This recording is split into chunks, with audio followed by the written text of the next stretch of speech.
In today's episode, I am going to talk about how to organize your to-dos with Asana, which is a task management system. And if you're like, what word is she saying? It's Asana, A-S-A-N-A.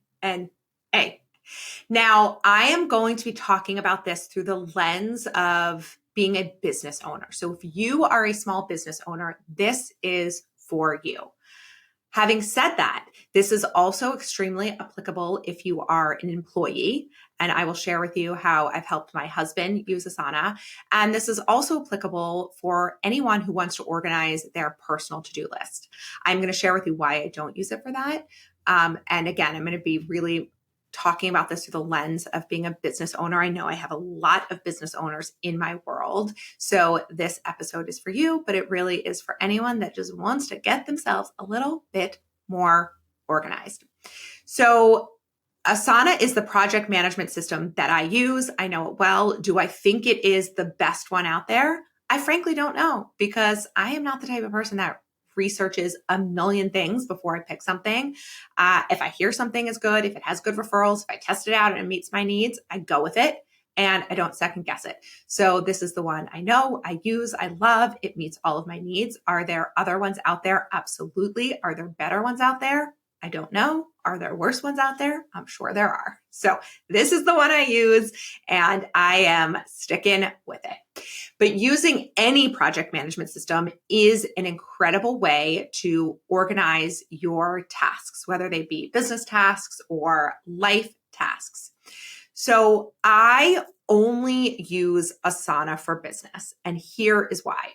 I need it for business. It actually runs our business, but because so much of my personal and business life bleed together in so many ways, like I mostly work from home, I talk a lot about my life.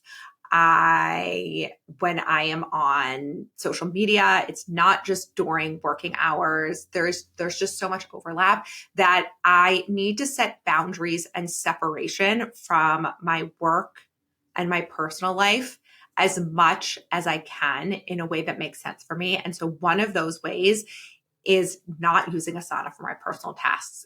Because for me, energetically and mindset wise, when I'm in Asana, I am in my business mindset. When I'm in my home office, I am doing work. When I'm outside of this office, in other parts of my home, I'm not thinking about work. And I don't want to be logging into a task management system, seeing work to-dos when I am doing personal stuff, and vice versa. During the workday, I'm not throwing in loads of laundry and doing other personal related items.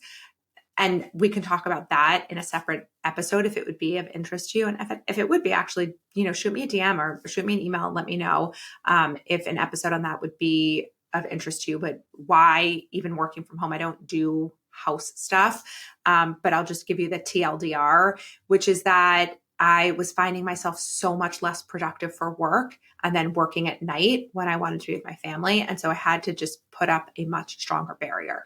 So you are probably listening to this thinking, wow, you have really overthought why you don't use Asana for your personal life if you find it so useful. But there you have it, friend. I need to keep that separation. So I'm going to share how I use it in the context of both of my businesses, which are Grit and Glam. That's the one I talk about most of the time on this podcast. But I also run a business called the Corinne Morahan brand. And that is where I offer courses and coaching programs and masterminds for service-based business owners. So we use Asana in both of our businesses, and I have a small but mighty team. And even if you are only a team of one, if it is just you, yourself running your business, I highly recommend that you get in a rhythm of using Asana now, because it will make growing and scaling your business, whatever that means for you, whether that means growing a team, whether that means growing employees, whether that means just growing your revenue. If you've built a business that can scale and stack revenue, even if nothing else changes, regardless, having everything in Asana will help you grow and scale in a way that if you don't, will not be as easy. So Asana allows you to essentially do a brain dump of every single task that must be completed in your business. It allows you to organize those tasks in a way that actually makes sense. It allows you to communicate with your team in an efficient way. You literally assign your team tasks and due dates, and you can tag them in comments to give them more context, all while keeping everyone on task and on time without, and this is a huge one, without having to micromanage. Ain't no one got time for that. We do not have time to micromanage. It's not fun. Most people don't like being micromanaged. So no more sticky notes, no more handwritten to-do lists, no more emails that are serving as our to-do lists, and just too many different things and getting off track. The other thing that is so beautiful about Asana is you can create recurring tasks. And even if something doesn't recur at a regular cadence, let's say you set up a board for a bunch of tasks, and then you're going to do a project that's very similar, you can just duplicate that board and all its tasks. So you don't have to then do that massive brain dump again of everything that needs to get done. You can just look back at what was done last time. Using Asana has drastically improved my team's productivity and my own productivity. Being a CEO of a small business can sometimes feel like the wild, wild west. Like there are so few rules. You can chart your own course, and does anyone actually know what they are doing? No, they do not. Now, I love that about being an entrepreneur. I didn't used to. I really didn't used to love that. I really used to love structure. Now I love the freedom of it, but sometimes it can feel overwhelming because you don't know what direction to take. You don't know how to prioritize, what to focus on. You might know that you can grow your business into something bigger, but not exactly know how. You might want to onboard team members, but again, not feel clear on how you would do that. Like, how would you take the time out to do it if you're still so busy running your business? And the way you do that is by investing in systems and processes. It is truly the only way to scale to a bigger, more successful, more lucrative business. So here are my top 3 tips for setting up Asana so that you can use it to its full potential. And then after I get into this, I'm going to talk about how you can use it as an employee of another company and how you can use it for personal tasks. So first, let's get into this. Determine the broad categories in your business and use those as main headers. So for example, you might want to use business information, admin, projects, and clients.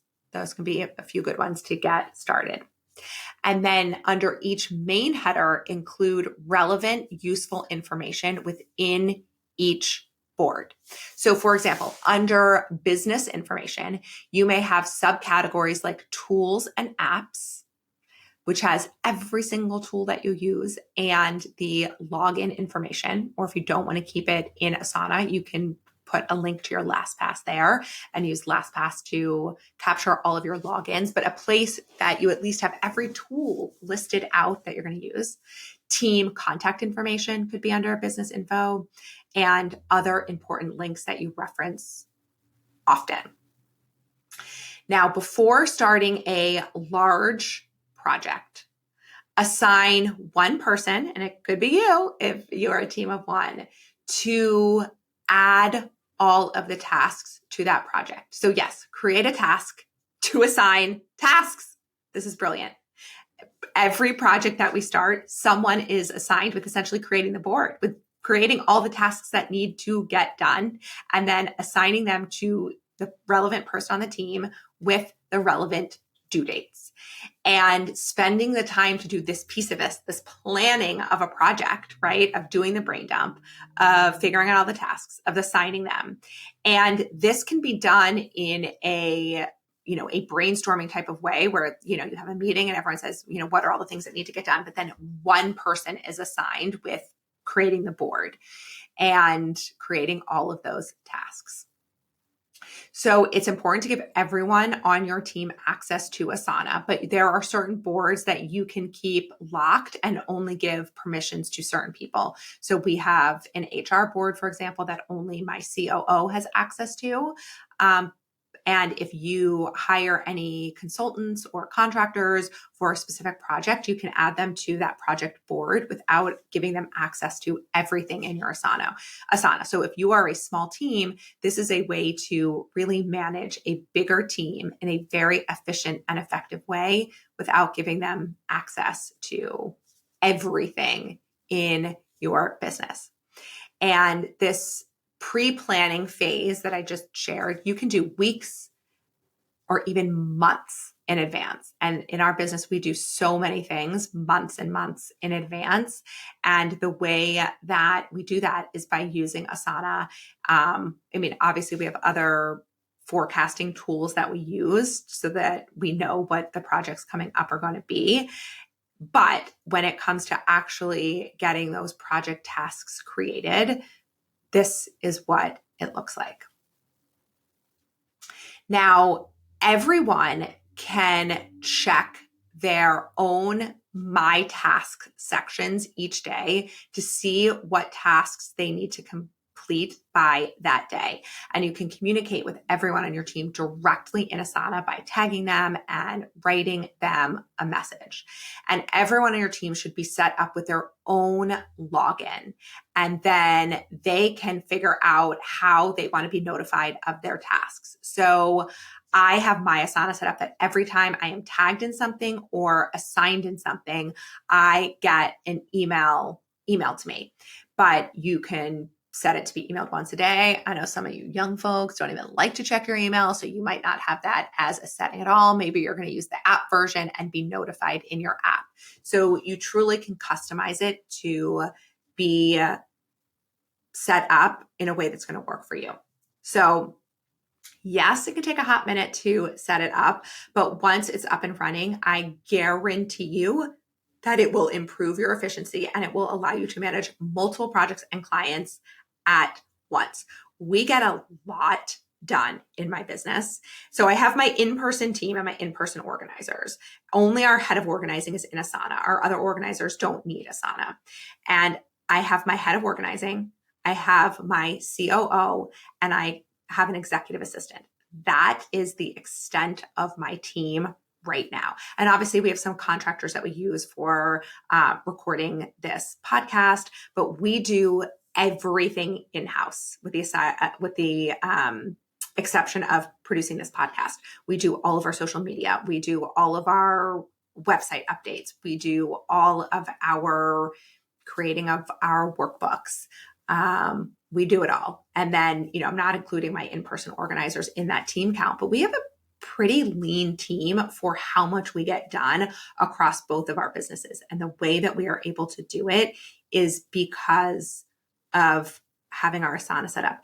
And also you should know that my head of organizing works full-time in the business. I work full-time in the business, but my COO and my executive assistant don't work for me full-time either. So it's not like, listening to this, she only has 3 people, but they all work full-time. Nope, that's not it. We are able to be super efficient because of this. I mentioned onboarding team members. You can use Asana to record SOPs for your business. And I highly recommend that you do create SOPs every time you are doing something, either by taking notes in Asana or using a tool called Loom, which is a free tool that can do screen recording. So you can just record yourself, showing yourself what you're doing or explaining it so that when you onboard someone, you don't have to go through this crazy training process. You have it all already in your Asana. So there is so much you can do with it. And the bottom line is you can customize it for a way, for however will really work for your business. But the biggest thing to use it for is just this massive brain dump and then organization of that brain dump and then scheduling of the tasks so that everything that's in your head actually gets done in a timely way. It's almost like a miracle that you can get so much done in such a short amount of time. And we always say that Asana is our boss. Yes, the ideas came from us, but then we put it in Asana. The due dates are non-negotiable and we just get our work done based on that. And it really is a way to give that structure to the entrepreneurial landscape, which can feel like it is really out of control sometimes. So that's how we use it in our businesses. Now, one of the things that I find so crazy is that big businesses don't, for the most part, don't give their employees a task management tool system to use. And they didn't back in the day when I worked corporate, but that was 2 decades ago. People, why have we not caught up with the times? So my husband, who obviously has gotten more and more responsibilities the older he's gotten, and he manages people and manages big projects, didn't have a great system for managing all of his tasks. He was still doing the, writing tasks down on a notepad. And he asked if I would help him get set up in Asana. He actually took my free Asana training, which I am going to put a link to in the show notes. If you go to gritandglam.com/Asana. My kids make fun of me and they say you're not supposed to say /, just /. Okay, gritandglam.com/Asana. There will be my Asana freebie. It is a very short training video and then also a template that you can download and then upload into Asana to help you get started in a way that feels a lot less overwhelming, because I'm actually giving you a template that I've created, but then you can watch the training video on how I use it. So my husband did that. He got himself set up in Asana. He's created projects for himself. He's created due dates. Here's the thing about Asana though. You have to spend the time to get yourself set up in it. And then you have to create the habit of actually using it. It's both pieces. It's like everything I talk about in organizing. You can create the system, but if you don't create the habit and the routine around it, the system ain't going to work for you. No matter how brilliantly you create this Asana board and how amazingly thoughtful you've been and you've assigned everyone their tasks, if people aren't using it, it does you zero good. So not only do you have to set it up, but you have to create a system for yourself for actually using it. My routine is that every morning, as soon as I come into my office, I check my Asana to-dos for that day. I actually always like to look at them 7 days out. And I do that in conjunction with looking at my calendar. And then I also look at my Asana at the end of the day. I mean, I'm using it throughout the day because, like I said, this is how we communicate with the team. But I always want to have a snapshot of what my tasks are to start the day, what I'm going to need to be focusing on tomorrow. And I look at that in conjunction with my calendar. So that is my routine and my habit around using Asana. So if you are going to take the time to set it up for yourself, which I hope you will, I also want you to think through what is your habit and routine going to look like to actually be leveraging it. And I share that because I'm very proud of my husband. He got himself set up in Asana and actually created a routine to use it. But I know for others, and I coach the most incredible entrepreneurs who are so busy running their businesses that they'll spend some time getting set up on Asana, but then don't create a routine around using it. And that's the piece I really want to push you to make sure that you're doing if you're taking the time to get set up on it. One more thing about my husband. He is not using this to communicate with his team because his team company is not set up on Asana. So he's not going to be able to leverage it to its full capacity, but he is using it for himself to keep his own tasks on track and on deadline. And then he'll communicate with his team members through their work channels. All right. So all of this applies to managing your own to-do list. So let's say you are going to be planning a trip, which I talked about 2 episodes ago, stress-free travel tips. But let's say you're going to be planning a big trip. If you were using Asana, you could say, plan trip to Portugal, and you could do a brain dump of everything that needed to get done. Book the flights, book the hotel, check that passports don't need to be updated. If they do, add a task to get passports updated, do a packing inventory, right? Like you could list out everything you needed to do and give yourself due dates that made sense for when everything needed to get done. You could put all your daily tasks in there. For me, who does the Sunday reset, I could have my recurring Sunday reset tasks in there. I would check them off, press check, and then it would pop back in my task list for the following Sunday. So you absolutely could get yourself set up with all of your personal tasks in Asana. There is an app version, and you could just have it on your phone and use it as your ongoing task list. But it's so much better than a task list because it also has due dates, and you can you can write yourself little notes about anything that needs to get done. So whether you're running a small business, whether you are an employee at a big company, or you want to use it for your personal to-do list items, I highly, highly recommend.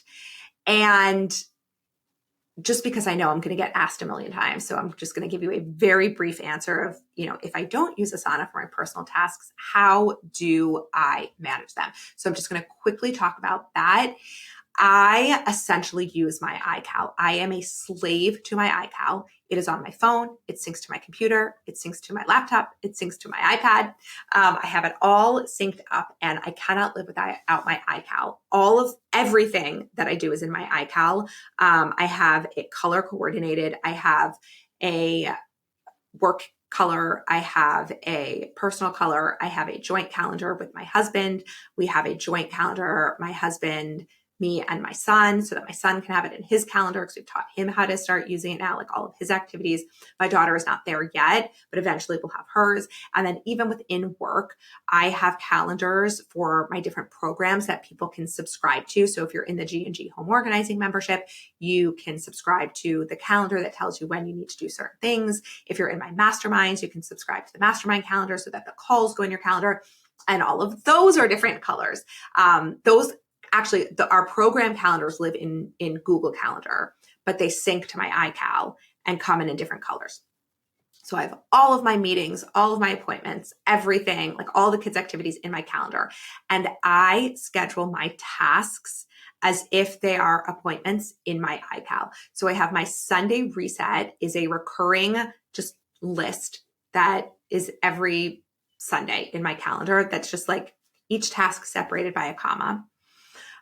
So sometimes I'll just add tasks into that because it's like basically my ongoing weekly task list. Or if I have a task that is like return a package at Amazon, I'll actually schedule it into my calendar as an appointment. My calendar gets pretty full. And so if I don't have these things scheduled in a specific slot, then it doesn't get done. So for me, it all lives in iCal. If I were using it with Asana, I would have my task list, but I might still schedule things into my iCal as well. Now, I could see how listening to this might feel like, oh my gosh, that is a lot. That feels overwhelming. But once you get it set up and are in the habit of it, it's like you get to shut off your brain. I don't have to think about what needs to get done when. I don't have to make decisions. I've talked in past episodes about decision fatigue. I don't have to make decisions about any of this stuff. It is all decided for me already. As soon as those due dates went in Asana, it was decided what I was going to get done on those certain days. As soon as I put that I need to do an Amazon return in my calendar, it is decided that it is going to get done then. And I don't have to think about it. I don't have to make time for it. It's already built in there. So it actually makes your life so much easier. And it actually just makes your brain feel like it's taking a deep breath. All right. If you feel like this is a lot to take in all at once, or like you need a visual to figure out what I'm talking about, download my free Asana template because the video actually gives you the visual walkthrough. And again, it is geared towards those of you with small businesses, but nevertheless, watch the training. It's like 8 minutes, I think. It will not take, you can also watch it on 2x speed and download the template. I even teach you how to make it look pretty and give you some Canva tile templates so that you can make it pretty the way that we have. I give you access to those as well. So here are your takeaways, friend. Using a task management system will dramatically improve your productivity. It gives you focus and accountability. It allows you to do so much more in less time.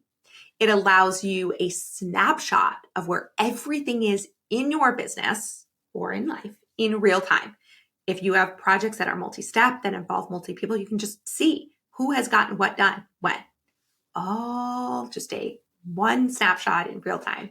And it helps get everything out of your head so you can focus on strategy. Or if you're using this for life, you can focus on enjoying life rather than being bogged down by implementation. So I will have the link for that Asana freebie in the show notes, or you can go to gritandglam.com/Asana and get your hands on it there.